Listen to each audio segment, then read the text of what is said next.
আমার বস মিস্টার চৌধুরী আমার সামনে দাঁড়িয়ে কাঁপছিলেন। যে মানুষটাকে অফিসের সবাই বাঘের মতো ভয় পেত, যার চোখের দিকে তাকিয়ে কথা বলার সাহস কারও ছিল না, সেই মানুষটা আজ আমার সামনে একটা অসহায় শিশুর মতো কাঁদছিলেন।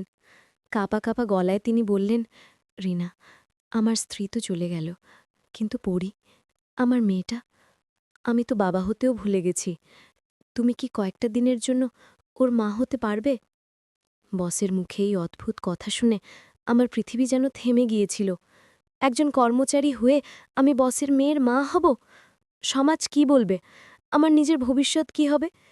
এই একটা প্রশ্ন আমার ভেতরটাকে তোলপাড় করে দিচ্ছিল, আর আমি দাঁড়িয়েছিলাম আমার জীবনের সবচেয়ে কঠিন সিদ্ধান্তের সামনে। হ্যালো বন্ধুরা, আজকের গল্পটি আমার জীবনের এক সবচেয়ে কঠিন কিন্তু সুন্দর অধ্যায়ের কাহিনী। এমন এক সম্পর্কের গল্প যাকে সমাজ কোনো নাম দিতে চায়নি, কিন্তু ভাগ্য হয়তো অন্য কিছুই লিখে রেখেছিল। আশা করি তোমরা পুরো গল্পটি শুনবে, আর এই কঠিন সিদ্ধান্তে আমি ঠিক ছিলাম নাকি ভুল তা আমাকে কমেন্টে জানাবে। তবে বন্ধুরা, গল্পটি শুরু করার আগে তোমাদের কাছে আমার ছোট্ট একটা অনুরোধ, দয়া করে আমার চ্যানেলটিকে সাবস্ক্রাইব করে আমাকে সাপোর্ট করবা, কারণ তোমাদের সাপোর্টই আমার এগিয়ে চলার একমাত্র শক্তি। তো তাহলে চলো বন্ধুরা, আর দেরি না করে মূল গল্পে ফিরে যাই। আমার নাম রিনা, কলকাতার এক সাধারণ মধ্যবিত্ত পরিবারের মেয়ে। বাবা সামান্য বেতনে চাকরি করতেন, আর মা সংসার সামলাতেন। অনেক লড়াই করে, টিউশন করে নিজের পড়ার খরচ চালিয়ে একটা বড় কোম্পানিতে চাকরি পেয়েছিলাম। আমার জীবনের সবচেয়ে বড় স্বপ্ন ছিল নিজের পায়ে দাঁড়ানো আর বাবা মাকে একটু শান্তিতে রাখা। আমার বস ছিলেন মিস্টার অনিমেষ চৌধুরী, প্রায় ৫০ বছর বয়স, ভীষণ রাশভারী, কঠোর আর নিয়মানুবর্তী একজন মানুষ। অফিসের সবাই তাকে জমের মতো ভয় পেত। একবার একটা ফাইল সামান্য ভুল করায় তিনি আমাকে এমনভাবে বকেছিলেন যে আমি প্রায় কেঁদে ফেলেছিলাম। কিন্তু মানুষটা সৎ ছিলেন, কাজের বাইরে কোনোদিন কোনো বাজে নজরে তাকাননি। আমি তাকে ভয় পেতাম, কিন্তু অনেক সম্মান করতাম। দূর থেকে তার সুখী পরিবারকে দেখতাম, তার স্ত্রী আর ৭ বছরের মেয়ে পরীকে নিয়ে তার একটা স্বপ্নের সংসার ছিল। মাঝে মাঝে অফিসের অনুষ্ঠানে ভাবিকে দেখতাম, কি অসাধারণ সুন্দর আর মিষ্টি স্বভাবের মানুষ ছিলেন তিনি। পরী তো যেন সত্যি একটা পরীর মতোই মিষ্টি। বসের এই সুখী পরিবার দেখে আমারও ভালো লাগত। মনে মনে ভাবতাম, আমারও যদি এমন একটা সুন্দর জীবন হয়। কিন্তু একদিন হঠাৎ করেই সব ওলটপালট হয়ে গেল। একটা ভয়ঙ্কর গাড়ি দুর্ঘটনায় মিস্টার চৌধুরীর স্ত্রী মারা গেলেন। খবরটা শুনে পুরো অফিস যেন স্তব্ধ হয়ে গিয়েছিল। যারাই শুনেছে তারাই কিন্দেছে। আমার নিজেরও খুব কষ্ট হচ্ছিল। ভাবছিলাম, ছোট্ট পরীটার কি হবে? আর মিস্টার চৌধুরী, তিনি এই ধাক্কা সামলাবেন কিভাবে? প্রায় ১ মাস পর তিনি যখন অফিসে ফিরলেন, তখন তাকে চেনার উপায় ছিল না। সেই আগের তেজ, সেই ব্যক্তিত্ব, সবকিছু যেন এক ঝটকায় শেষ হয়ে গেছে। চোখের নিচে কালি, চুল উস্কো খুস্কো, শার্টের বোতামও ঠিকমতো লাগানো নেই। তিনি অফিসে আসতেন, কিন্তু মন পড়ে থাকত বাড়িতে। ঘণ্টার পর ঘণ্টা চুপ করে বসে থাকতেন। মাঝে মাঝে দেখতাম চোখের জল মুছছেন। আমি তার পার্সোনাল সেক্রেটারি হওয়ায় তার এই অবস্থাটা খুব কাছ থেকে দেখছিলাম। আমার খুব মায়া হতো। একদিন লাঞ্চ টাইমে দেখি তিনি কিছুই খাচ্ছেন না। আমি সাহস করে টিফিন বক্সটা এগিয়ে দিয়ে বললাম, স্যার, কিছু খেয়ে নিন। তিনি আমার দিকে এমনভাবে তাকালেন যেন আমি কোনো অচেনা মানুষ, কিন্তু কিছু না বলে নীরবে খেতে শুরু করলেন। সেই থেকে আমি প্রায়ই নিজের দায়িত্বের বাইরে গিয়েও তার জন্য ছোট ছোট কাজ করে দিতাম। কখনো কফি বানিয়ে দেওয়া, কখনো এলোমেলো ফাইল গুছিয়ে রাখা। তিনি কিছুই বলতেন না, শুধু শূন্য দৃষ্টিতে তাকিয়ে থাকতেন। এভাবেই প্রায় ২ মাস কেটে গেল। একদিন সন্ধ্যায় আমি অফিস থেকে বের হব, এমন সময় দেখি মিস্টার চৌধুরী তার ক্যাবিনে মাথা নিচু করে বসে কাঁদছেন। আমি ইতস্তত করে দরজায় দাঁড়ালাম। আমাকে দেখে তিনি নিজেকে সামলানোর চেষ্টা করলেন, কিন্তু পারলেন না। হঠাৎ তিনি মুখ খুলে বললেন, রিনা, আমি আর পারছি না। পরীটা সারাদিন শুধু ওর মায়ের জন্য কাঁদে। আমি ওকে সামলাতে পারছি না। রাতে ঘুমোয় না, ঠিকমতো খায় না। আমি বুঝতে পারছি না আমি কি করব। এই প্রথম আমি আমার বসের এমন অসহায় রূপ দেখেছিলাম। আমার বুকটা ফেটে যাচ্ছিল। আমি সাহস করে বললাম, স্যার, আমি কি কোনো সাহায্য করতে পারি? তিনি আমার দিকে তাকিয়ে কাপা গলায় বললেন, রিনা, আমার স্ত্রী তো চলে গেল, কিন্তু পরী, আমার মেয়েটা, আমি তো বাবা হতেও ভুলে গেছি। তুমি কি কয়েকটা দিনের জন্য ওর মা হতে পারবে? বসের মুখেই অদ্ভুত কথা শুনে আমার পৃথিবী যেন থেমে গিয়েছিল। একজন কর্মচারী হয়ে আমি বসের মেয়ের মা হব? সমাজ কি বলবে? আমার নিজের ভবিষ্যৎ কি হবে? এই একটা প্রশ্ন আমার ভেতরটাকে তোলপাড় করে দিচ্ছিল। আর আমি দাঁড়িয়েছিলাম আমার জীবনের সবচেয়ে কঠিন সিদ্ধান্তের সামনে। সেই দিন থেকে আমার এক নতুন জীবন শুরু হলো। অফিস শেষ করে আমি সোজা বসের বাড়ি চলে যেতাম। প্রথম কয়েকদিন খুব কঠিন ছিল।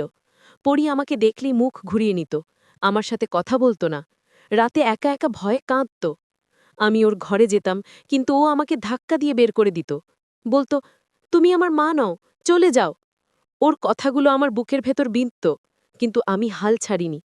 আমি ওর জন্য ওর পছন্দের খাবার বানাতাম, ওর সাথে ছবি আঁকতাম, ওকে ওর মায়ের গল্প শোনাতাম।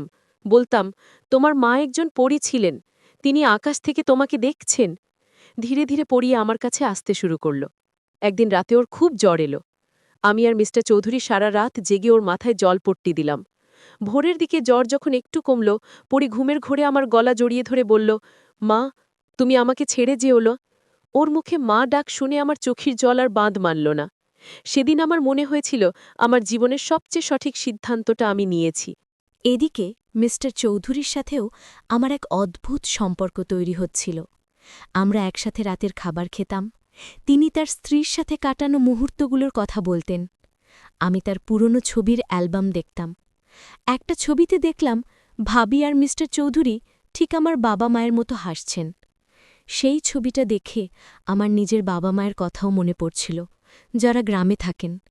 মিস্টার চৌধুরী আমার পরিবারের কথাও জানতে চাইতেন। আমি যখন বলতাম আমার বাবা অসুস্থ, তিনি জোর করে তার চিকিৎসার জন্য টাকা দিতেন। বলতেন, তুমি আমার জন্য যা করছ তার তুলনায় এটা কিছুই না। আমরা দুজনেই নিজেদের অজান্তে একে অপরের অভ্যাসে পরিণত হচ্ছিলাম। ছুটির দিনে আমি, মিস্টার চৌধুরী আর পরি মিলে বাইরে ঘুরতে যেতাম। পার্ক, চিড়িয়াখানা, রেস্তোরাঁ। আমরা তিনজন মিলে একটা ছোট্ট সুখী পরিবার হয়ে উঠেছিলাম। আমি ভুলেই গিয়েছিলাম যে আমি এই বাড়ির একজন কর্মচারী মাত্র। পরি আমাকে ছাড়া এক মুহূর্তও থাকত না, আর মিস্টার চৌধুরীও যেন আমার উপর ভীষণভাবে নির্ভরশীল হয়ে পড়ছিলেন। কিন্তু আমাদের এই সুখ বেশিদিন রইল না। অফিসে কানাঘুষা শুরু হল। একদিন লাঞ্চ ব্রেকে আমি কফি নিতে গিয়ে শুনি আমার দুজন সহকর্মী কথা বলছে। দেখেছিস রিনা, আজকাল কি সেজেগুজে আসে, বসের সাথে চাক্কা চাল রাহা হ্যায়। আরেকজন বলল, আরে বুড়োটাকে ফাঁসিয়ে বিয়ে করার ধান্দা, নইলে এত সেবা কে করে। এই কথাগুলো আমার কানে বিষের মতো লাগত। আমি বাথরুমে গিয়ে একা একা কাঁদতাম। শুধু অফিস নয়, আমার নিজের বন্ধুরাও আমাকে ভুল বুঝতে শুরু করল। আমার সবচেয়ে কাছের বন্ধু একদিন বলল, রিনা, তুই এটা কি করছিস? তোর নিজের একটা জীবন আছে, ভবিষ্যৎ আছে। একটা বয়স্ক লোকের পেছনে এভাবে সময় নষ্ট করছিস কেন? আমি ওকে বোঝানোর চেষ্টা করলাম, কিন্তু সে কিছুই বুঝল না। আমার মনে হচ্ছিল যেন আমি একা হয়ে যাচ্ছি। একদিন পরীর স্কুলে অ্যানুয়াল ফাংশন ছিল। আমি পরীর মায়ের মতোই ওকে সাজিয়ে নিয়ে গেলাম। অনুষ্ঠানে যখন সবাই দেখল পরীর সাথে ওর বাবা আর আমি এসেছি, তখন থেকেই ফিসফাস শুরু হয়ে গেল। একজন অভিভাবক তো সরাসরি আমাকে জিজ্ঞেস করে বসলেন, আপনি কি মিস্টার চৌধুরীর দ্বিতীয় স্ত্রী? কথাটা আমার বুকে ছুরির মতো বিঁধল। আমি কোনো উত্তর না দিয়ে সেখান থেকে পরীকে নিয়ে চলে এলাম। সেদিন রাতে আমি অনেক কাঁদলাম। আমি বুঝতে পারছিলাম সমাজ এই সম্পর্ককে কোনো দিনও মেনে নেবে না। আমি সিদ্ধান্ত নিলাম যে আমি আর এই বাড়িতে থাকব না। পরদিন সকালে আমি আমার ব্যাগ গুছিয়ে মিস্টার চৌধুরীকে বললাম, স্যার, আমাকে যেতে হবে।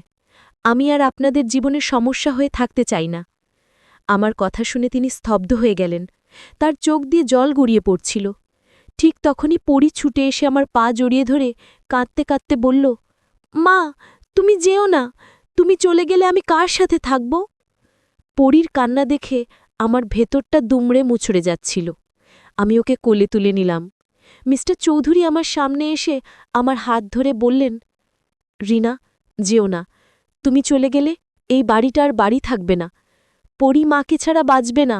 আর আমিও আমিও তোমাকে ছাড়া বাঁচতে পারব না। আমি তোমাকে ভালোবাসি, রিনা। তার মুখে এই কথা শুনে আমি চমকে গেলাম, কিন্তু তার চোখের দিকে তাকিয়ে বুঝলাম এই কথাটা কতটা সত্যি। তিনি আমাকে ভালোবাসেন, আর আমিও হয়তো তাকে। আমি এক কঠিন সিদ্ধান্তের সামনে দাঁড়িয়েছিলাম। একদিকে সমাজ, সম্মান, আর অন্যদিকে দুটো অসহায় মানুষ, যারা আমাকে ছাড়া অসম্পূর্ণ। আমি কি করব? পরীর মুখের দিকে তাকিয়ে আমার সব দ্বিধা দূর হয়ে গেল। আমি বুঝতে পারলাম সমাজের চেয়েও বড় হল ভালোবাসা। আমি মিস্টার চৌধুরীর দিকে তাকিয়ে বললাম, আমি কোথাও যাব না, আমরা তিনজন একসাথেই থাকব। বন্ধুরা, সেই দিনের পর অনেক বছর কেটে গেছে। আজ আমি আর মিস্টার চৌধুরী বিবাহিত। পরী এখন কলেজে পড়ে। আমরা তিনজন মিলে একটা সুখী পরিবার। সমাজ আমাদের এই সম্পর্ককে প্রথম দিকে মেনে নেয়নি। অনেক কথা শুনতে হয়েছে, অনেক লড়াই করতে হয়েছে। আত্মীয় স্বজন, বন্ধু-বান্ধব অনেকেই মুখ ফিরিয়ে নিয়েছিল। কিন্তু আমরা একে অপরের হাত ছাড়িনি।